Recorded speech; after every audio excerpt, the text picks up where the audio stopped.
Tapi bapak-bapak supaya nyambung ya, mundur satu ayat ya, Allah di sini menjelaskan dua balasan karena Allah menciptakan azwaja wa khalaqnakum azwaja. Kami ciptakan kalian berpasang-pasangan. Tentu di sini ada orang Islam, ada orang kafir. Nah, balasan orang Islam sudah kita jelaskan kemarin. Allah balas dengan ahsanul jaza, dengan sebaik-baiknya balasan. Kita sholat tidak usah minta pahala untuk membayar nikmat Allah saja tidak akan terbayar. Tapi kenapa kita sholat subuh diberi lagi pahala fadilah ini, fadilah ini, fadilah ini? Nah, itulah namanya ahsanul jaza. Yang kedua, bapak-bapak, balasan orang yang berbuat, orang mukmin, ya orang Islam yang berbuat baik, ya kalau dia baik dibalas baik. Tapi kalau dia buruk tidak dibalas buruk, ya Allah. Ya. Tapi Allah balasnya apa? Ampunan. Coba ya bapak-bapak kita bayangkan ya Allah, ya begitu murahnya Allah kepada kita. Orang baik dibalas baik, tapi orang buruk, orang jahat tidak dibalas oleh Allah dengan kejahatan. Tetapi Allah balas dengan ampunan. Ya, diampuni. Jadi bapak-bapak tidak usah khawatir masa lalu kita. Hari ini kita berwudu, hari ini kita sholat, maka seluruh dosa-dosa kita yang pernah kita lakukan di masa lalu itu berguguran. Bagikan pohon ataupun daun yang kering, dia berguguran dari nantinya, tidak terhitung. Tapi balasan nanti bagi orang kafir juga sama, Pak. Allah balas dengan kebaikannya. Orang kafir ada balasannya. Makanya orang kafir berubah, ya datang ke masjid nyumbang, kan itu, ya karena mereka yakin dunianya dapat, ya dunianya dapat. Apa yang dapatkan mereka apa-apa, ya yang didapatkan oleh mereka sehat, ya, seger, ya. Tapi maaf, ya kebaikan dia bagaikan fata morgana. Nanti ada di sini dijelaskan. Kebaikannya dibalas oleh Allah, tapi kebaikan untuk akhiratnya tidak ada. Dia bagaikan fata morgana. Ya, kita diam di sini melihat jalan raya, di depan ada air, kayak ada air, ya bergerapan, dia kehausan, dikejar itu bapak-bapak air, tapi ternyata kosong, ya tidak ada artinya. Artinya nanti dia akan merasa rugi, ya akan merasa rugi, ya. Kenapa? Karena ternyata kebaikan dia yang ternyata dianggap hebat, ya masuk ke masjid, masuk ke pesantren, ngasih nyumbang, dan seterusnya. Ternyata tak ada. Nah, balasan yang keduanya bapak-bapak, orang kafir dari segi akidah nanti oleh Allah diibaratkan seperti ombak yang menggulung besar hitam sampai telunjuk pun tidak kelihatan saking hitamnya. Nah, mereka di akhirat nanti akan seperti itu, Pak. Ya, jadi tidak nampak ya kebaikannya. Kenapa? Karena Allah tutup cahayanya. Maka nanti di akhir ayat nurun ala nurin. Nah, baik Bapak sekalian, supaya nyambung kita lihat dulu ya di ayat yang ke-37-nya. A'udzu billahi minasyaitonir rajim. Rijalun la tulhimu tijaratun wala bai'un an dzikrillah. Ya rijalun la tulhim ya tijaratun wala bai'un an dzikrillah. Sekelompok orang ada yang dilalaikan. Oleh apa dilalaikannya? Oleh tijarun wala bai'un, oleh jual beli. Artinya bapak-bapak, kesibukan dunia sampai orang tersebut lupa ibadah kepada Allah, itu maksudnya. Ya, jadi kenapa di sini Allah ibaratkannya bukan pegawai kantor, ya, bukan pegawai pemerintahan, tetapi Allah ibaratkan dengan jual beli. Karena ada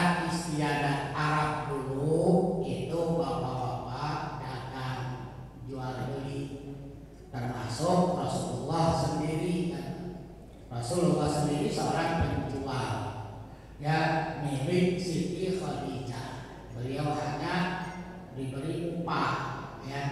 Khadijah seorang wanita kaya raya, beliau percaya dengan kejujuran Rasul, akhirnya dipercaya untuk menjual belikan dagangannya.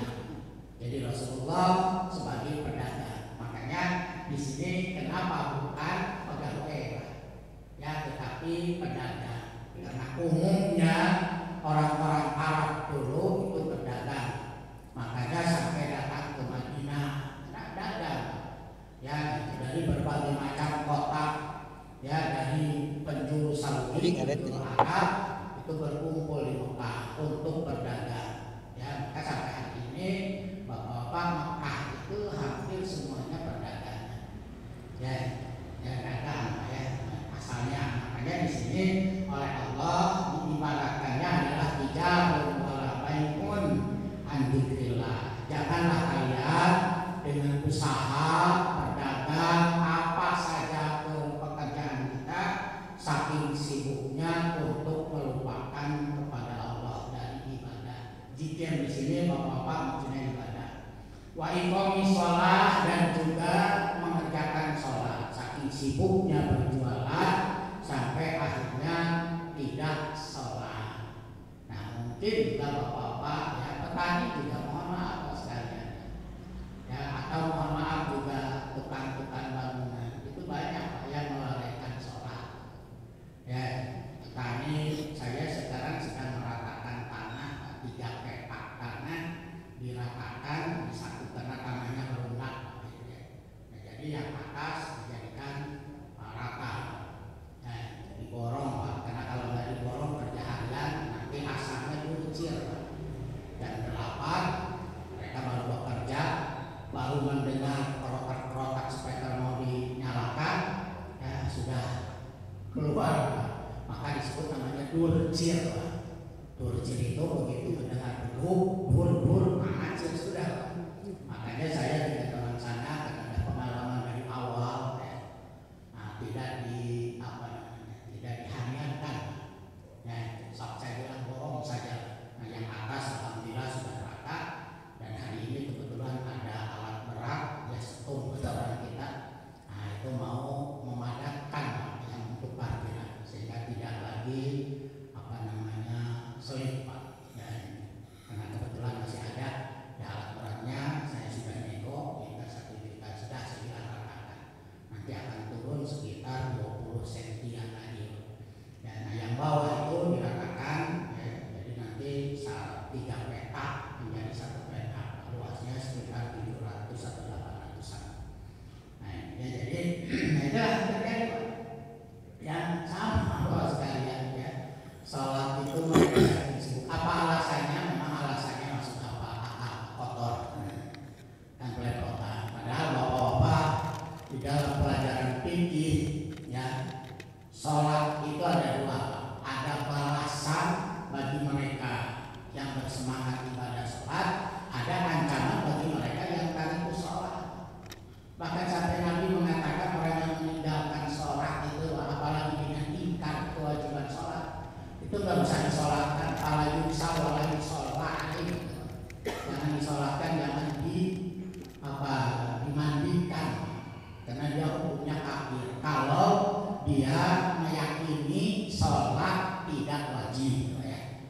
Tapi kalau ada orang Islam nggak pernah sholat, masuk ke masjidnya seumur hidup sekali, paling hebat lagi Pak, ditaruhnya di depan, ya, ketemu masjidnya seumur hidup sekali, meninggal, ya, masuk ke masjid ditaruh di depan, kita di belakang. Coba lihat kalian, kita sholat di sini, nanti di belakang, istimewa dia di depan, ya. Nah, kalau bapak-bapak mau, ya itu harus seperti itu, ya, meninggal. Nah, ini bapak sekalian, ya, alasannya bapak-bapak kotor dan seterusnya. Padahal kalau kita lihat bapak-bapak, sholat saking tidak boleh ditinggalkan. Saya sering sholat nggak wudu, Pak. Saya sering sholat celana najis atau pakaian najis ketika di pesawat kencing, Pak. Ya, kan berdiri kencing kita di pesawat. Dan ketika kita sedang kencing, tiba-tiba pesawat oleng. Ya, jadi, Pak. Begitu bapak-bapak lihat loh, kok kencing saya nggak ada. Katanya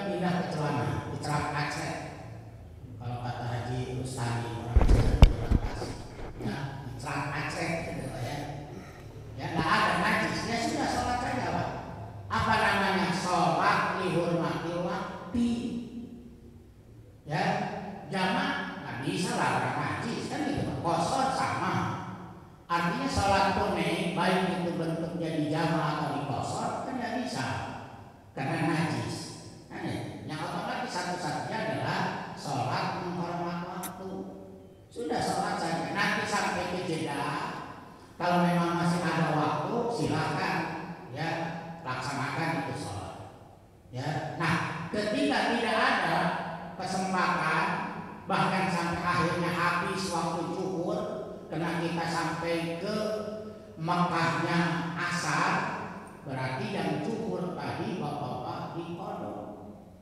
Ya, sekalipun ada ulama yang memang tidak membolehkan sholat diqadha. Sudah kalau kita ketinggalan sholat dosa. Tapi dalam ayat lain kan ada kalimatnya fa'atimmu, sempurnakan. Nah itulah versi pendapat bapak-bapak, terserah kita maunya gimana. Nah, saya bapak-bapak sudah saja sholat dalam kondisi najis, namanya sholat dihormatil waktu sampai ke Mekah nanti ada waktu zuhur masih ada, nah kita laksanakan sholat lewat waktunya namanya qadha karena sudah tertinggal. Itu darurat. Sampai di dalam kitab Nihayatul Zaid ya Rasulullah mengatakan sholat tidak ada alasan ditinggal madama akluhu sabitan, selama akalnya masih ada. Jadi selama kita masih ada akal bapak-bapak sholat nggak bisa ditinggal, kecuali kalau akal kita sudah tidak sehat ya bapak-bapak pikun ya, nah itu silakan nggak usah sholat atau mohon maaf pindah rumah ke Cilengkeng ya Marjuki Mahdi, nah silakan, berarti tidak ada kewajiban bapak-bapak untuk sholat madama akluhu, sampai Rasulullah begitu, selama akalnya masih ada ya. Kalau nggak mau bapak-bapak ya semua pilihannya pikun, udah nggak usah sholat, ngapain ya orang nggak akal, nggak ada akalnya gitu. Atau lebih dari pikun ya gila semua ya, jadi tidak ada alasan. Nah sampai Rasulullah SAW sekalian sholat saking tidak bisa ditinggal, ada alasan-alasan ulama yang membolehkan. Kalau masih bisa silahkan dijama', masih bisa silahkan dikosor, dua-duanya dijama' dan dikosor. Atau tadi bapak-bapak sholat dengan menghormat waktu. Nah ini terjadi loh sekalian ya, yang total kadang-kadang sholatnya sudah saja maghrib gitu Pak, karena sekalian mandi gitu ya, mandi yang di kebun juga sama ya, saya perhatikan ya Allah ya, mungkin dari apa ya kebutuhan sibuk kan ini ya, karena tidak paham ya, tidak ngerti padahal bapak-bapak dia dalam kondisi kotor ya.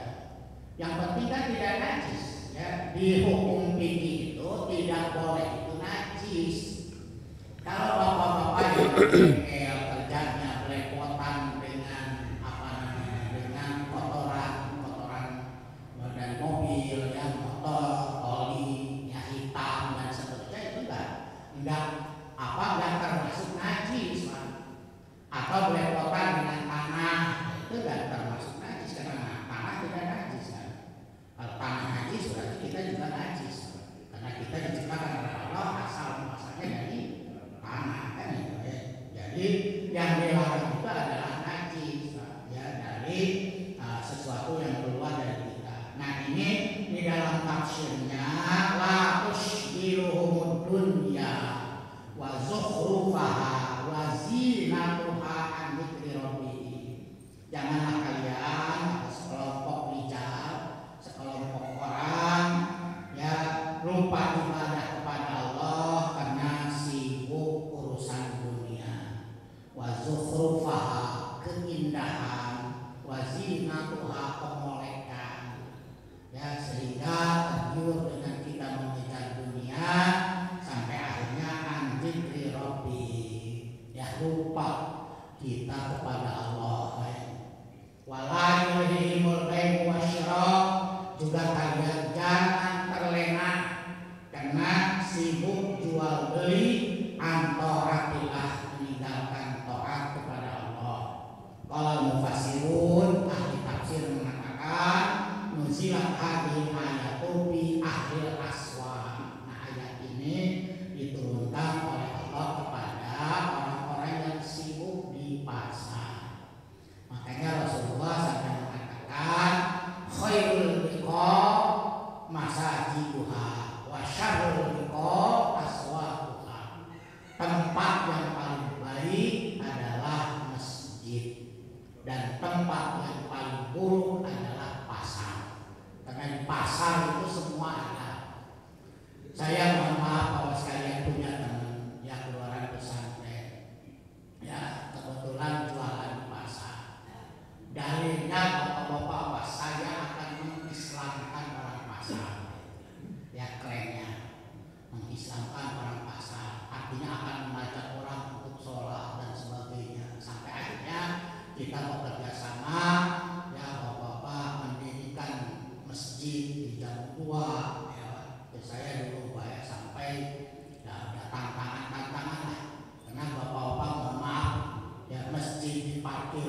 Yang kedua itu bapak-bapak untuk ibadah gerejanya bagus Pak. Ya difasilitasi oleh pihak ya itu ya pihak apa namanya pengelola. Sementara kita bapak-bapak dikasih musola pojokan. Nah kalau Jumatan kan nggak bisa. Akhirnya kita berjuang di situ, ya minta tempat saja diizinkan. Akhirnya parkir lah, apa lantai 5. Tahu sendiri lapangan parkir Pak, digelar sajadah, digelar karpet dan sebagainya. Nah apa yang terjadi bapak-bapak? Awalnya ya 2, 3 kali, 4, 5 kali dan seterusnya bapak-bapak mulai mudah. Kenapa? Karena pasar kan tahu sendiri. Dan Allah berikan ujian saatnya sholat ramai yang nawar beli enggak, cuma yang lihat-lihat aja kontra HP ya ramai Pak yang datang ya melihat tawar-tawar dan sebagainya, sehingga akhirnya apa? Sholatnya jam 1, jam 2, bahkan akhirnya habis sampai asar dan seterusnya. Ya, makanya Rasulullah tidak salah. Ya, tempat yang paling jelek, tempat yang paling buruk adalah pasar segala macam itu ada. Makanya di sini ayat ini diturunkan oleh Allah. Ayat ini ini bahwa ya turunnya ayat ini adalah bagi penduduk pasar. Siapa yang ada di pasar? Sahabat dulu, para sahabat kan. Pasar itu dipenuhi oleh sahabat-sahabat Rasul yang mungkin tadi idealis bahwa orang kan baru masuk Islam pasti suka idealis ya, dengan ya kayak kita lah, saya dari turun gunung dari pesantren kan awalnya idealis, apalagi kita nggak masuk dunia luar, tidak pernah bergaul dengan masyarakat dan sebagainya. Maaf, apa yang terjadi? Merasa paling benar, orang lain salah. Terjadi, saya merasakan ya merasa pembenar ustadznya, tapi ternyata begitu kita terjun di masyarakat bergaul, ternyata ada orang yang lebih tinggi ilmunya, ibadahnya dan lain sebagainya. Gitu ya, makanya ya kalau yang awal pasti seperti itu. Ya ini para sahabat ya ahli pasar yang dihuni ya rata-rata semua para sahabat berdagang berjualan.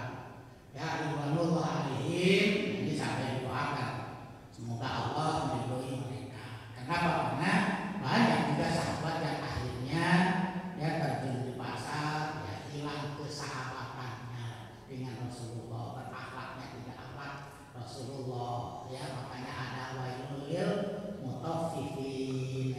Itu turunlah ayatnya. Karena di pasar bapak-bapak ya kecurangan timbangan. Saya pernah bapak-bapak waktu tinggal di Ciampus naik angkot 03 Ciampus. Di Lawang Sekete kan penuh dengan jualan. Ya, nah ceritanya saya beli mangga. Berapa 1 kilo sekian, dalam kita jadi lah. Nah kita pilihan kan Pak, ya pilihan. Saya beli 3 kilo atau 2 kilo pilihan. Si tukang dagang ikut pilihan tuh Pak. Ikut Pak, ya pilihan mana lagi masuk ke gitu. Nah yang kita minta 2 kilo, kata si mama, Pak bisa sekalian 2 kilo, karena mainan dulu masuk ke kurang menang biji, mainan masuk ke karena kresek 2. Akhirnya cuma bisa dapat 2 kilo tanggung. Nah bapak-bapak apa yang terjadi? Benar kesah malah 2 kilo Pak. Begitu kita duduk di angkot, bapak-bapak dicekal-cekal di kresek kok kuna membarangnya. Sampai Pak, ya. Akhirnya kita turun lagi Pak. Saya waktu itu kan karena idealis ya, masih kayaknya gagah turun lagi Pak saya. Nah, kudu terik ya. Kalau kudu Pak, ini kita barang gitu. Jadi ternyata pemilihan dia bohong Pak. Ya ada busuk gitu. Kayaknya ada. Saya beli lagi di sebelah. Itu terjadi. Ya kejadian lagi bapak-bapak mohon maaf ya, mohon maaf. Mudah-mudahan Allah ampuni karena waktu itu pedagangnya pun sudah tua. Dagang kacang rebus Pak. Ya kan di situ bapak-bapak ada takaran setengah kilo, sabarapa, setengah 1 kilo kan Pak. Ya kita ngomong, Mak kita 1 kilo barang.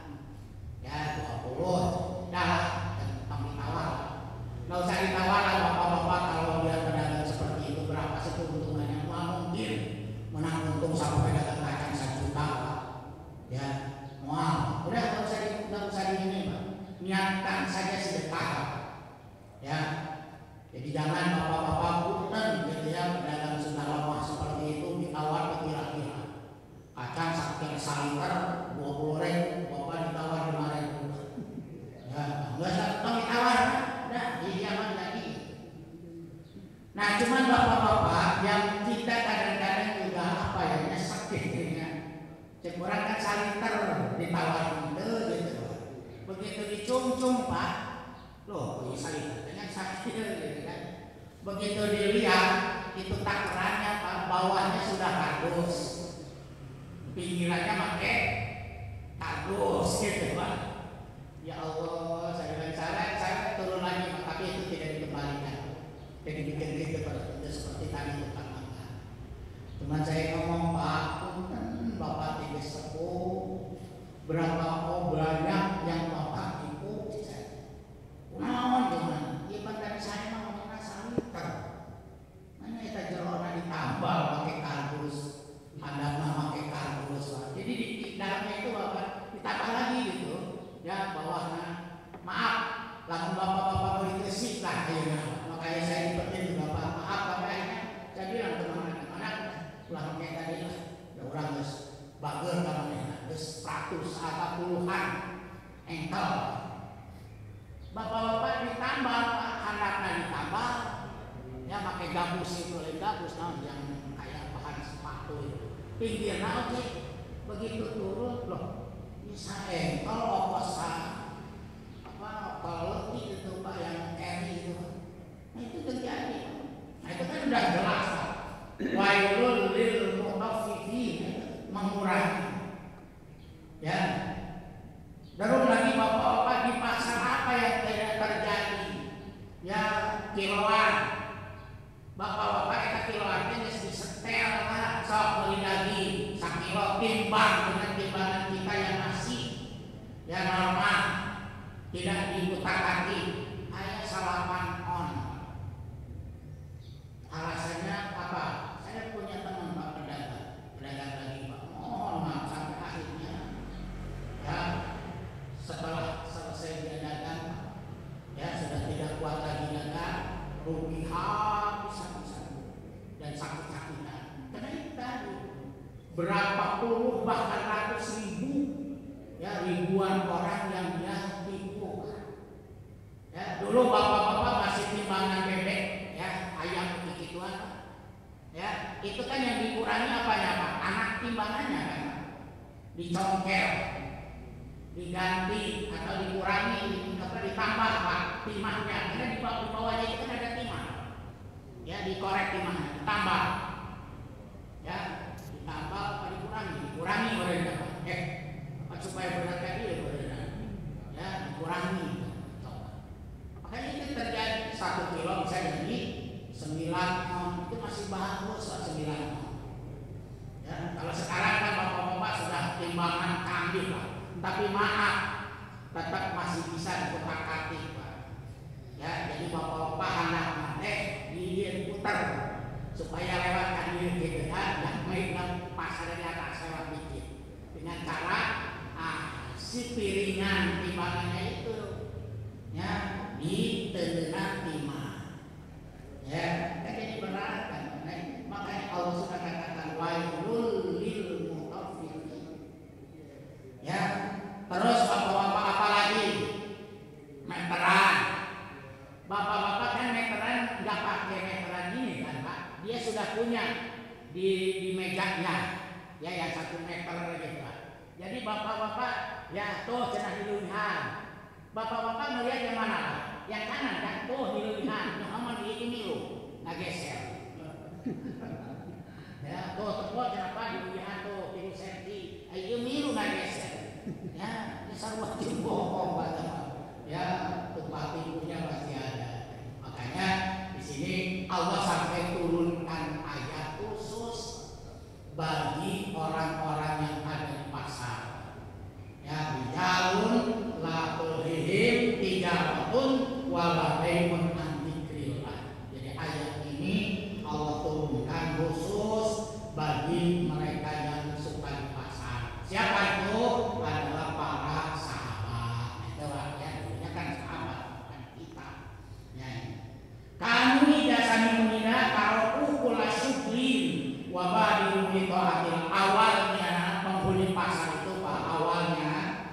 Ketika mereka mendengar panggilan azan, mereka tutup, Pak. Tinggalkan jual belinya awalnya. Tapi lama-lama tergerus, Pak. Karena tadi sibuk.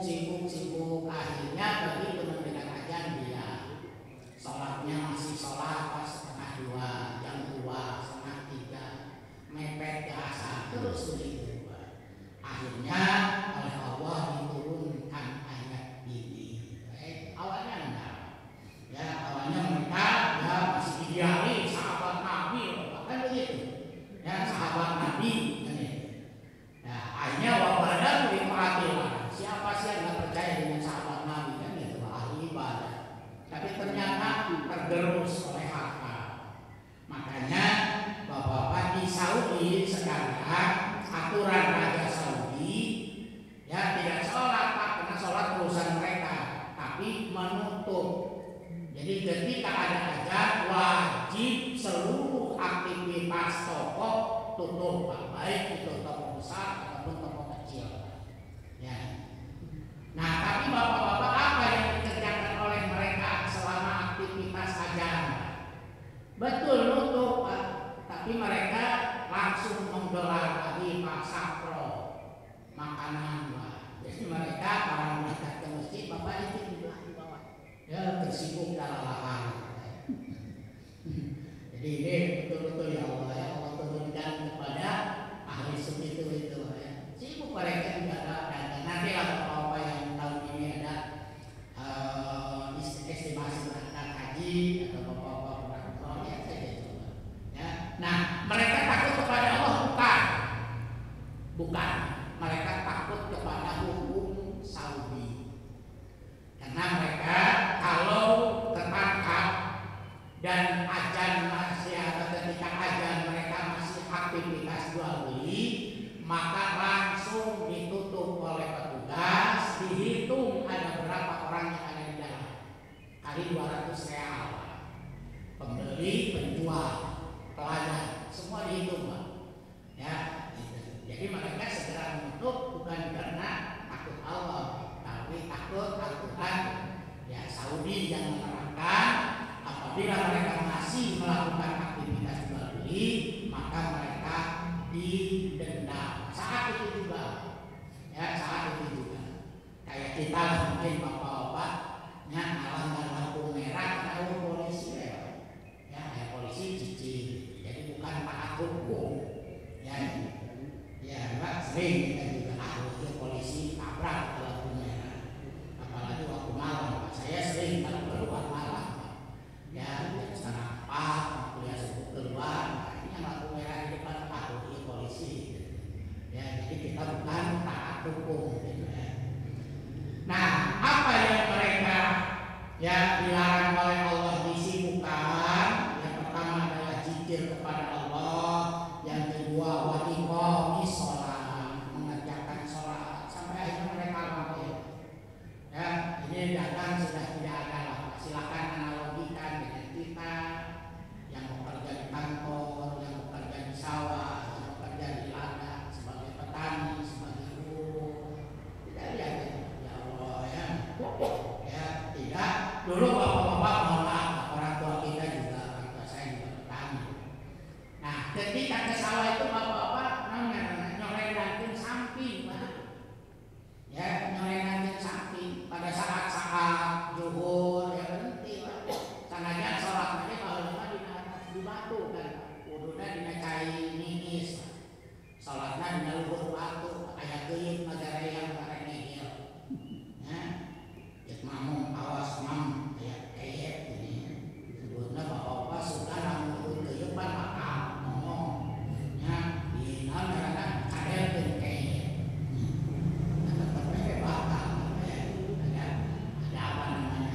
kita dulu seperti itu.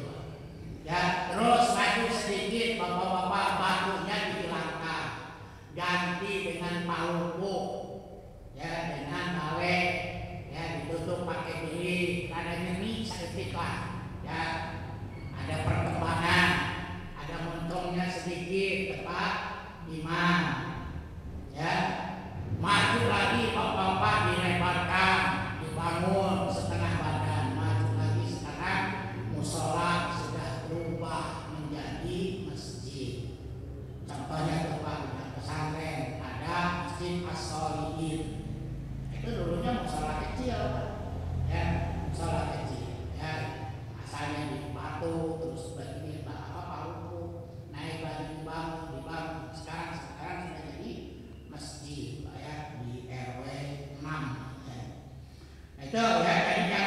kita lalai mengerjakan sholat, wa ita'i zakat. Nah, makanya dagang berkaitan dengan zakat.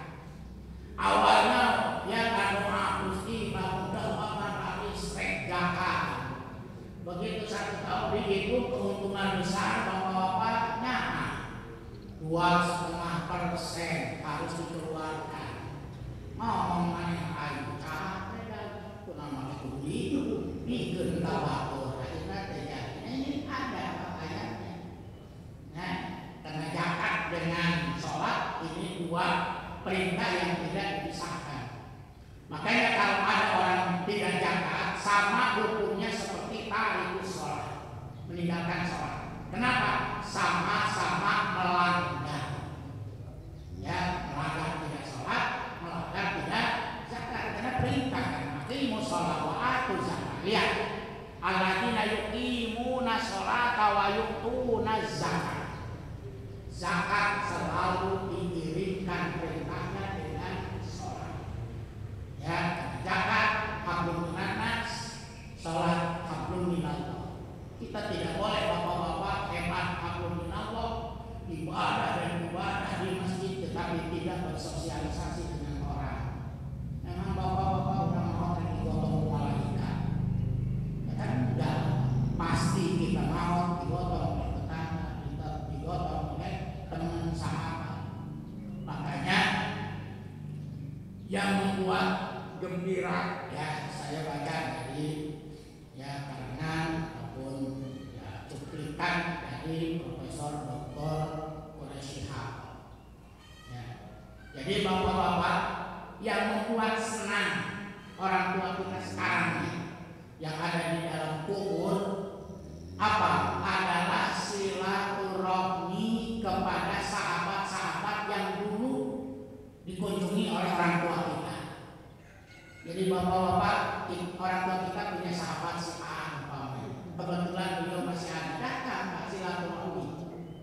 Ya, keluarganya, ibu ataupun saudara-saudara dari ibu dan bapak kita yang masih ada, keponakannya dan seterusnya. Ya, itu yang membuat senang ahli kubur kita.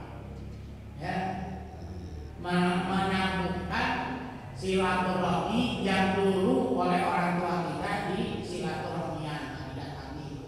Ya, tuh. Ya, jadi kembali lagi kepada ayat ini. Ya, karena iqam shalah dan ita zakat 2 perintahan yang tidak dipisah. Jadi kalau ada orang tidak zakat, berarti dia berdosa. Ya, mengabaikan perintah Allah. Aina tusyrik wala tashkuru wa tusykiruhum dunya an qawati shalah bi awqatiha. Jangan sampai kalian atau kita disibukkan dengan dunia sampai meninggalkan sholat. Bahkan ya di sini bukan meninggalkan, melalaikan sholat dan waktunya, melalaikan saja tidak boleh, apalagi meninggalkan. Di dalam kitab Ihya Ulumuddin Bapak karangan Imam Al-Ghazali disimpulkan di dalam kitab Muqashafatul Qulub. Nah itu bapak-bapak, ada seorang ibu-ibu ya, dia meninggal. Maka saudara laki-lakinya, akhun syakik namanya, saudara seibu sekandungnya itu mengantarkan jenazah. Bahkan saking dia sayang sama saudaranya, dia yang membopong atau memasukkan si wanita ini ke lubang lahatnya. Ya, itu namanya akhun syakik, saudara seibu sebapak. Kalau saudara sebapak berarti akhun lil'ab, itu saudara sebapak. Kalau saudara seibu akhun lil'um, ya saudara seibu. Nah ini saudara kandung Pak. Nah ketika dia mengantarkan atau memasukkan jenazah ke lubang lahat, ke lubang kubur, ada istihmal, kantong, ada uang, masa kita dompet itu jatuh.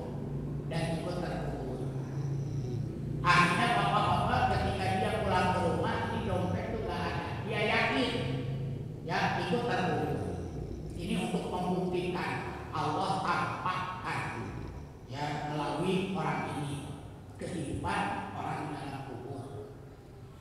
Nah akhirnya bapak-bapak dia tanpa minta bantuan orang karena takut fitnah karena kuburan digali lagi setelah sepi tidak ada orang ya dia menggali lagi kuburan saudaranya tadi, saudara perempuannya. Begitu sudah agak dalam bapak-bapak tiba-tiba ada cahaya ya di dalam lubang lahatnya. Semakin penasaran dia gali, ternyata bapak-bapak apa cahaya tadi adalah api yang membakar si jenazah saudara perempuannya. Akhirnya bapak-bapak sambil ketakutan sudah di kuburan. Dia tidak jadi meneruskan mencari dompetnya yang terkubur. Sampai akhirnya pulang ke rumahnya. Begitu sampai ke rumahnya dia tanya ke ibunya, wahai Umi, apa yang dilakukan oleh saudara perempuanku seketika itu? Ya, ibunya balik, memang kenapa? Aja dia ceritakan begini. Ya, kata si ibunya, saudara kamu, saudara perempuan kamu itu melalaikan sholat. Bapak-bapak pertanyaan, melalaikan sholat saja, sholat bukan tidak sholat, melalaikan sholat saja. Ya, dibakar oleh Allah di dalam kubur. Kaifa ta'rifuha? Kita bertanya, bagaimana orang yang meninggalkan sholat? Sholat lalai saja ada hukuman. Ya dibuktikan oleh Allah dengan kuburannya terbakar, si jenazahnya terbakar. Ya, nah pertanyaan kaifa ta'rifuha, bagaimana yang meninggalkannya? Ya, ini makanya di sini bapak-bapak bukan meninggalkan, tetapi ya anti qomati sholat di awqatiha. Ya sholat tapi di luar waktunya, artinya lalai. Wadah zakaril fuqara, dia tidak mengerjakan, ya memberikan hartanya kepada fakir, wal mustahiqin, dengan orang mustahik, bihududiha dengan batasan, wasyurutiha atau syaratnya. Umpamanya zakatnya 2,5%, sekian puluh ratus juta yang dia keluarkan, akhirnya berdalih. Kan kemarin saya sudah ngasih sama saudara 10 juta, ngasih ke masjid 10 juta, itu dihitung zakat. Nah itu namanya akal-akalan. Ya akal-akalan, keluarkan hak hududnya, batasan-batasannya, syaratnya. Kalau zakat kan bapak-bapak setahun, ya setahun. Tapi kan kadang-kadang jadi itu menjadi alasan. Begitu dia lihat harus 100 juta zakat harus dia keluarkan, akhirnya kemarin yang sebelum dihitung, ya dia ngasih ke saudaranya 2 juta, kalau ini 1 juta dihitung semuanya Pak. Akhirnya pengeluaran 50 jutaan, berarti zakat saya tinggal 50. Nah, itulah sama, itu namanya ya anjudu biha. Jadi kalau sholat keluar waktu, kalau zakat, itu bapak-bapak diputar-hati, ya supaya tidak 100 juta. Tapi dengan pengeluaran dia yang sudah dulu dihitung semuanya, akhirnya keluarlah ataupun tidak semestinya 100 juta. Nah itu namanya lalai dalam mengeluarkan zakat. Ya. Nah, yakhafuna yauman tataqallabu fihil qulubu wal absar. Pada hari itu nanti hari kiamat, mereka bapak-bapak ada rasa takut. Apa rasa takutnya? Karena mereka melihat bagaimana huru haranya. Dan terus juga ya hati manusia bapak-bapak bergetar ketika melihat ya huru hara tadi. Karena begitu kiamat ya terjadilah huru hara. Al-Qari'ah al-Qari'ah. Ya khafuna yauman tataqallabu fihi al-qulubu wal absar. Ay yakhafuna yauman rahiban. Pada satu hari nanti hari kiamat maksudnya ya, mereka merasa takut diperlihatkan oleh Allah. Makanya lihat kisahnya kapan. Jangan nunggu kiamat. Orang sedang sakarat saja Allah perlihatkan amal baik dan buruknya. Bapak-bapak sekarang kita kan sudah nggak aku kurang tahu lah. Sekarang ini ada di Google, tinggal lihat saja lah siapakah Syakban. Nanti bapak-bapak akan ya buka di situ versi sejarah biodatanya Syakban. Syakban itu bapak-bapak belum meninggal. Ketika sakaratul maut Allah perlihatkan seluruh amal ibadah. Kebetulan Syakban ibadahnya bagus kan gitu.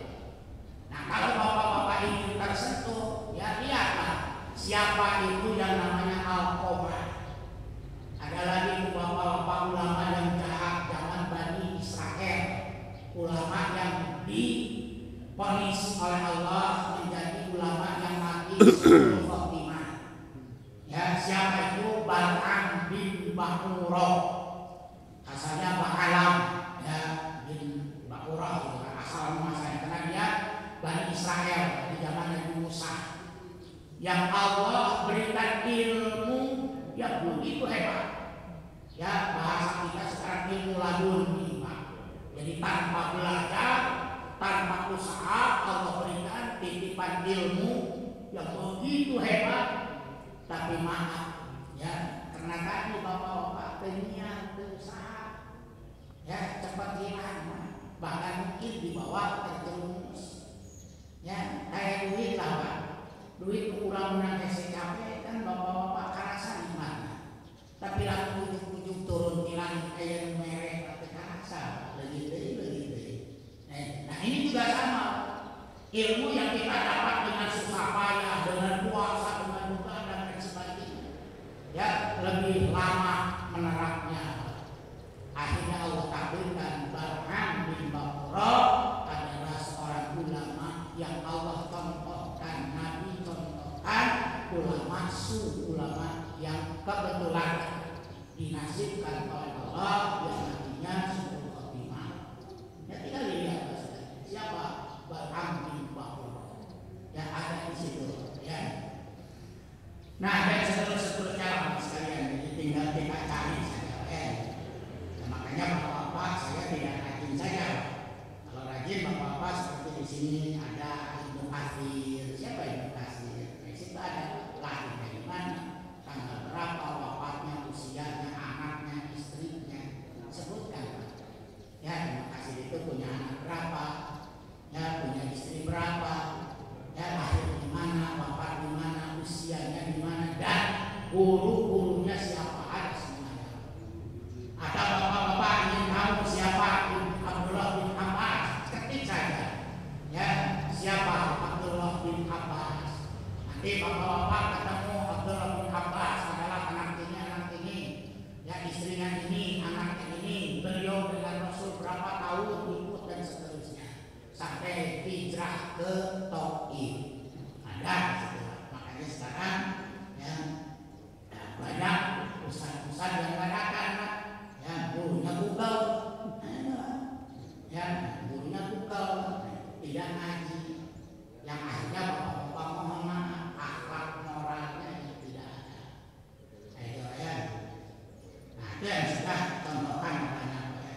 Nah jadi ya, nah apa tujuannya Allah bapak ya